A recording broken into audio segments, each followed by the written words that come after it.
Hola, bienvenidos. Mi nombre es Ana María Barahona. Yo soy asesora pedagógica del CAPI, del Centro de Apoyo Pedagógico e Innovación de ENAC. En esta oportunidad vamos a ver esta cápsula que hemos denominado como parte de los métodos activos, el estudio de caso. Vamos a ver lo primero, es una introducción y una conceptualización al estudio de caso. Los tipos de casos, ya que según autores hay distintas clasificaciones y distintas tipologías de casos, cómo se organiza el método y finalmente cómo podemos evaluar el estudio de caso. Lo primero, vamos a revisar la introducción. En el fondo lo que nos interesa aquí destacar es cómo se inició este método activo, ya que no es un método nuevo, tiene muchísimos años desde que creó o desde que nace. Como lo dice en el texto, dice que nace en Harvard, en la Escuela de Derecho, hacia el año 1914, ¿ya? Pero finalmente es en 1935 cuando el método toma una estructura definitiva y se extiende en otras áreas como una metodología docente, ¿ya? Es ahí finalmente en ese año cuando se conforma como metodología o como un método. Ha sido ampliamente desarrollada también en la formación de profesionales de tanto del campo como del derecho, la administración de empresas, organización, medicina y ciencias políticas, entre otras. Ya cada vez se extiende más dado las ventajas que tiene utilizar este método. Este método es un modo de enseñanza también eminentemente activo. Por lo tanto, es importante también que ustedes sepan que el estudio de caso debe, por la naturaleza misma de la metodología, trabajarse en equipo. Vamos con la conceptualización. Consiste también este método en proporcionar una serie de casos que representen situaciones problemáticas diversas de la vida real para que se estudien y analicen. Lo importante de este método es que entrena a los alumnos en la elaboración de soluciones válidas para los posibles problemas de carácter complejo que se presenten en una realidad futura, ya pensando en que ellos pudieran encontrarse con este tipo de casos cuando estén ya insertos en el campo laboral. El caso no proporciona soluciones, sino datos concretos para reflexionar, analizar y discutir en equipo las posibles salidas que se puedan encontrar a ciertos problemas, ¿ya? Este método no tiene como fin último resolver o dar una solución única al caso, sino más concentrarse o centrarse en el proceso. Permite desarrollar ciertas habilidades como la creatividad, la capacidad de innovar y representa también un recurso para conectar la teoría con la práctica. Vamos a revisar algunas diferencias que son importantes entre el estudio de caso, que como bien les explicaba anteriormente, no proporciona soluciones concretas, sino que da datos para poder reflexionar y analizar y discutir en equipo. Marca la diferencia también con la resolución de problemas, ya que esta, otra técnica, consiste en identificar, analizar y aplicar la conclusión a una circunstancia que permita, ¿cierto?, resolver un problema concreto, ¿ya? Alcanzar los resultados deseados. Se utiliza fuertemente en el área de las matemáticas, ¿cierto? La resolución de problemas es necesario encontrar esa solución a un problema dado. Por lo tanto, es ahí donde se diferencia estudio de caso y resolución de problemas.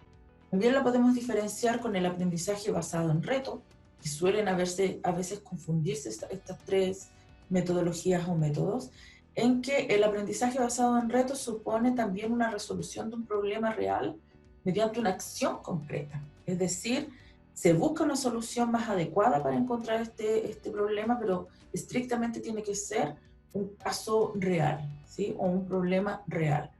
Y no se trata tampoco de un problema diseñado específicamente para el aula.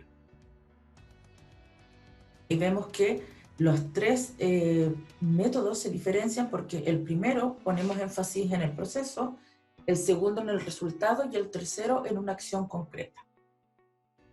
Revisemos entonces las tipologías que según diversos autores plantean, ¿ya? Existen tres modelos según Martínez y Musitu, que hay un modelo centrado en el análisis de caso, hay un modelo centrado en enseñar aplicar principios y normas legales, y un modelo centrado en buscar el entrenamiento de la resolución de situaciones, ¿ya? El segundo que aquí hemos dispuesto es, según los tipos de casos, ¿cierto?, que he propuesto por Ramírez, Rivas y Cardona, que proviene del TEC de Monterrey, y que es en esta ocasión en el que vamos a revisar porque es el que más se utiliza y creemos que es el más adecuado, lo mejor para poder aplicarlo en ENAC. Y consiste en tener un caso de valores, ¿cierto? En este caso se solicita un juicio de responsabilidades sobre las personas o actitudes descritas en el caso. El caso incidente, estimular al grupo a una búsqueda de informaciones que ayude a sentar sus juicios. El caso de solución razonada, encontrar soluciones razonables sin información complementaria. Caso de mentalización, determinar definiciones ante la situación, tomar conciencia de las causas, ¿cierto?, y consecuencias ante la situación. El caso de búsqueda real, entrena al grupo en la búsqueda de casos reales y a partir de ellos discute soluciones concretas. El caso temático, lo que interesa aquí no es el caso en sí, sino el tema de fondo sobre el que gira. Vamos aquí a revisar en un poquito más de detalle lo que corresponde a cada caso. En el caso de valores, se solicita un juicio de responsabilidades sobre las personas o actitudes descritas, ¿ya? Se basa en posturas subjetivas ante la vida y el fin es sensibilizar a los alumnos. El caso incidente pone énfasis también en conflictos de relaciones humanas. El incidente redactado supone un contexto, unas condiciones y la pregunta, si tuviera que resolver este conflicto, ¿qué haría yo? El fin de este caso es una búsqueda activa de informaciones complementarias que permitan esclarecer los diversos procesos también individuales de la decisión. El caso de la solución razonada, aquí no existe información complementaria, ¿no? El grupo cuenta solo con los datos del caso y deberá concentrar su esfuerzo en conciliar las soluciones diversas. El fin de este caso es entrenar al grupo para encontrar la solución más razonable, pero sin contar con una información complementaria, es decir, solo con lo que cuenta el caso y solo con lo que saben, en este caso, los estudiantes para poder encontrar dicha solución. Mucho más desafiante. El caso de mentalización, determinar definiciones ante la situación. Aquí el grupo debe tomar conciencia de las causas y consecuencias ante la situación. El fin de esto justamente es tomar conciencia. Caso de búsqueda real. Entrena al grupo en la búsqueda de casos reales y a partir de ellos discute soluciones concretas. El fin de este caso es proponer posibles soluciones.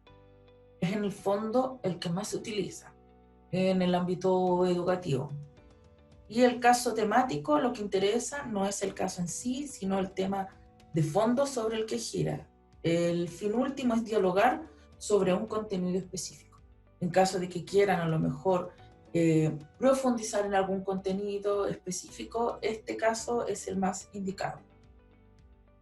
Y aquí les voy a dejar un ejercicio para que lo hagan, ¿cierto?, de manera individual y que puedan reflexionar en torno a esta tipología.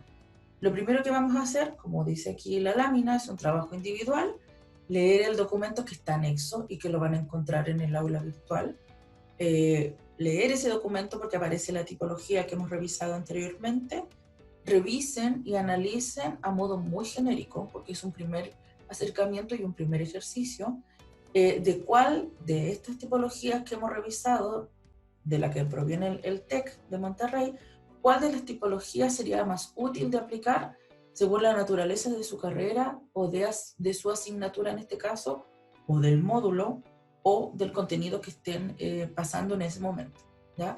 La idea es que hagan esta reflexión, que puedan leer de manera un poco más detallada este documento y analizar, revisar, en este caso, cuáles de esas tipologías se ajusta más al contexto que ustedes manejan. Y ahora vamos a revisar cómo aplicar el estudio de casos, ¿ya?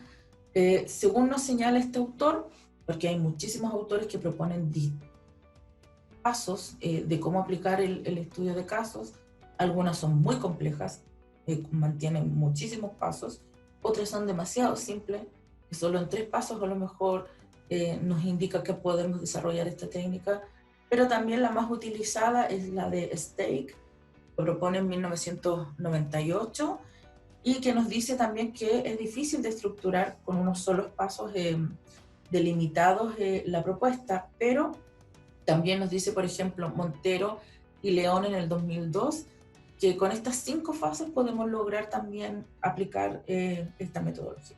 Y lo primero que debemos hacer es seleccionar y definir el caso. O en este caso, crearlo, elaborarlo, ¿ya? Eso es lo primero que se debe hacer.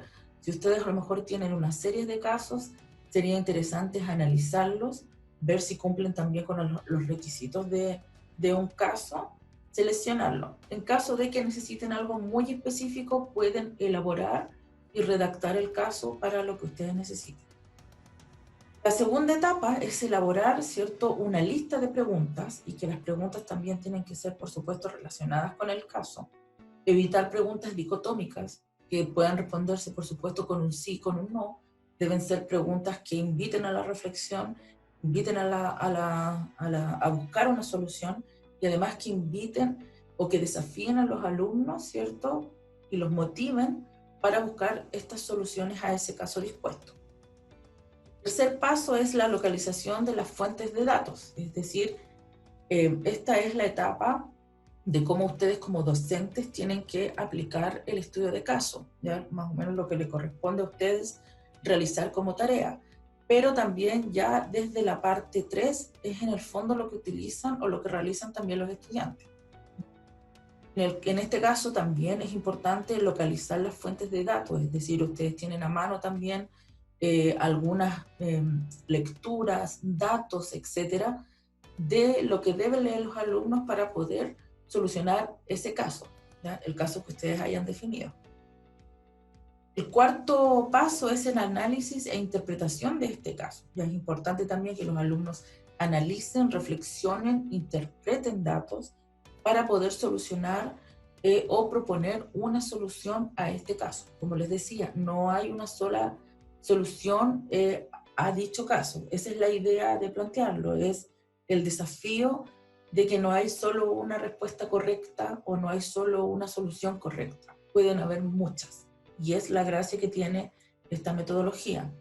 Y la última etapa es la elaboración del informe. Por eso les decía yo que hay que tener también en cuenta que estos 5 pasos son los pasos que aplican ustedes como docentes, pero a la vez son los pasos que aplican los estudiantes, desde el 3 hacia adelante. Pero es importante también que la etapa 1 y 2 ustedes se la expliquen a los estudiantes.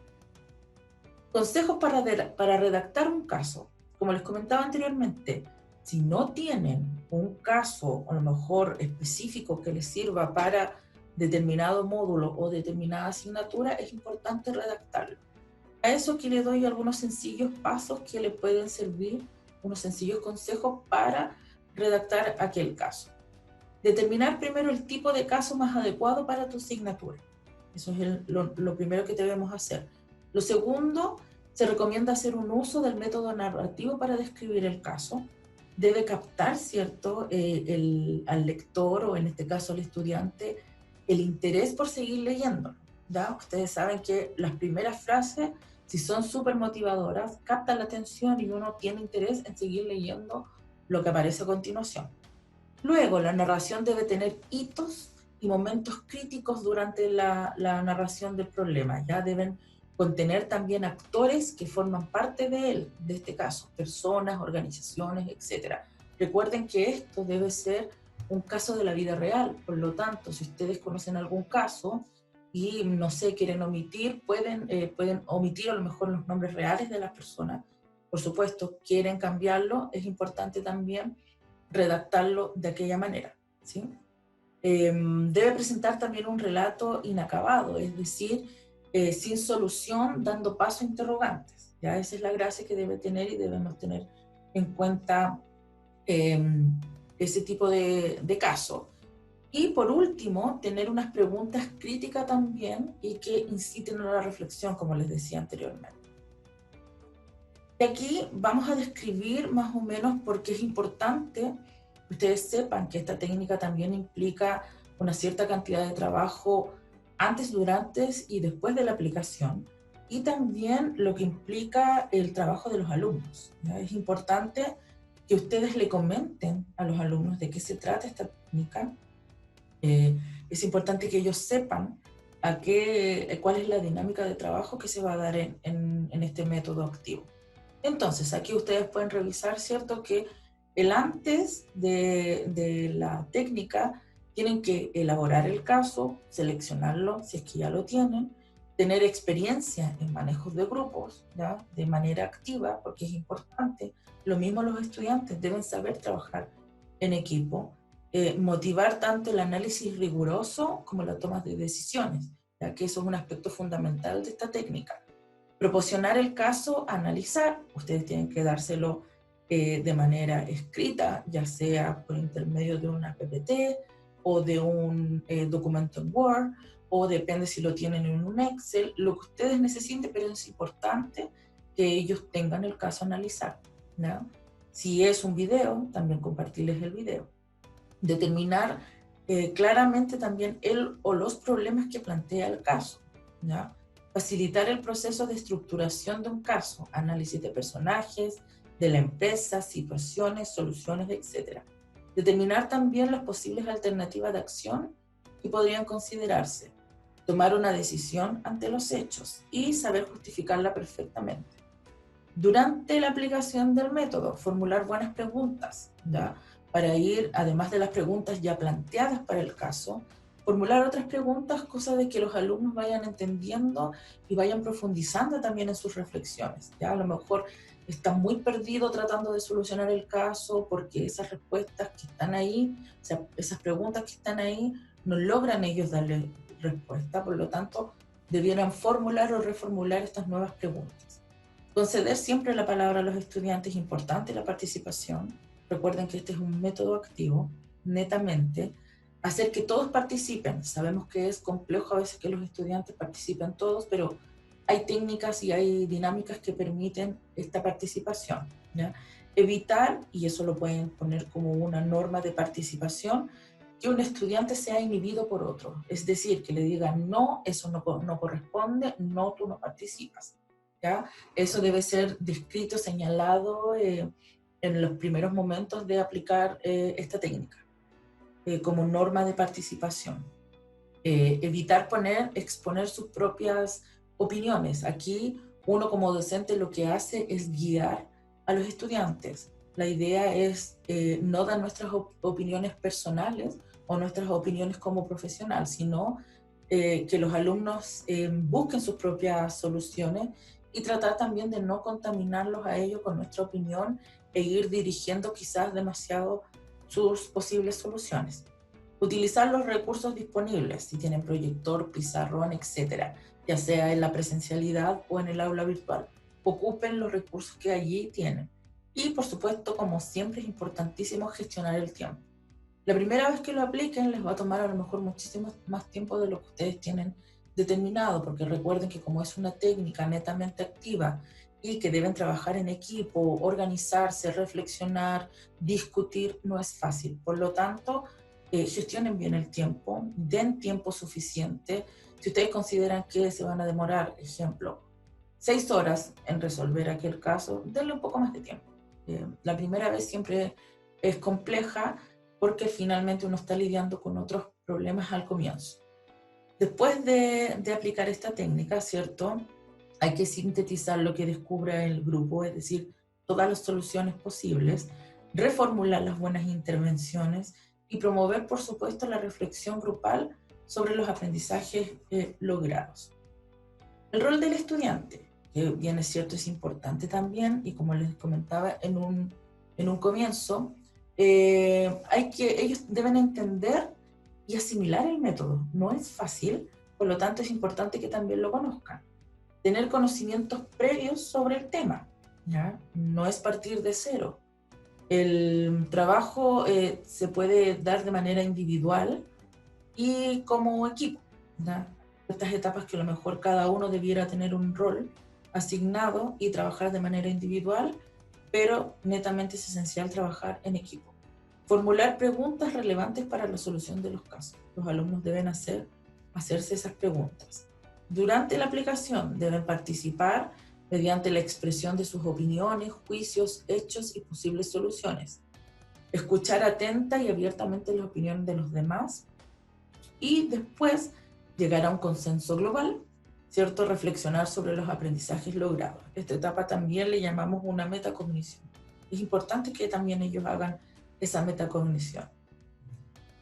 Aquí les dejo un ejemplo de un caso, más que de un caso en sí, es del proceso de cómo se puede aplicar el método. Ahí para que ustedes los tengan disponible y lo puedan revisar también, que me parece interesante que puede ir aclarando algunos elementos importantes de la metodología.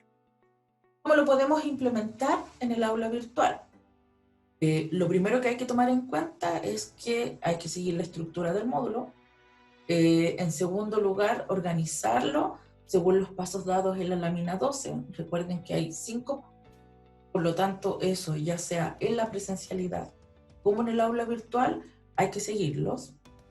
En tercer lugar, explique el método de trabajo a los estudiantes. Es importantísimo para que tenga éxito esta aplicación de la metodología, que ustedes le cuenten de qué se trata y cómo trabajar esta metodología. Lo pueden hacer mediante un tutorial. Ustedes pueden grabar un tutorial de cómo trabajar y los elementos esenciales de la técnica y qué es lo que usted como docente necesita que ellos trabajen, o los roles, o en el fondo cómo necesita ser realizado este trabajo. Ya puede ser también con una videoconferencia, ¿cierto? Mediante las reuniones que ustedes realizan semanalmente con los estudiantes. Pueden también, mediante una videoconferencia, explicar en sí de qué se trata la metodología y cómo se va a trabajar. Puede ser también mediante la sección tareas. Es importante que ahí ustedes suban el documento, indiquen los pasos a realizar, el caso en sí descrito. Por lo tanto, ese recurso es importante también. Recuerden que eso es parte de la estructura de un módulo. Tanto la videoconferencia como la sección de tareas, los cuestionarios. Es importante que este método también lo adapten a esa estructura. Y por último también hay una presentación de informe, ¿cierto? O de posibles soluciones y a las reflexiones que llegaron los estudiantes. Puede ser también que ustedes les pidan que lo hagan en una presentación en PowerPoint o en un documento con un formato dado por ustedes y que sea presentado también a lo mejor en 5 minutos en una videoconferencia. Ahí es importante también que ustedes definan esos espacios, pero es importante que esta etapa de presentación de informe o presentación de soluciones sea considerada.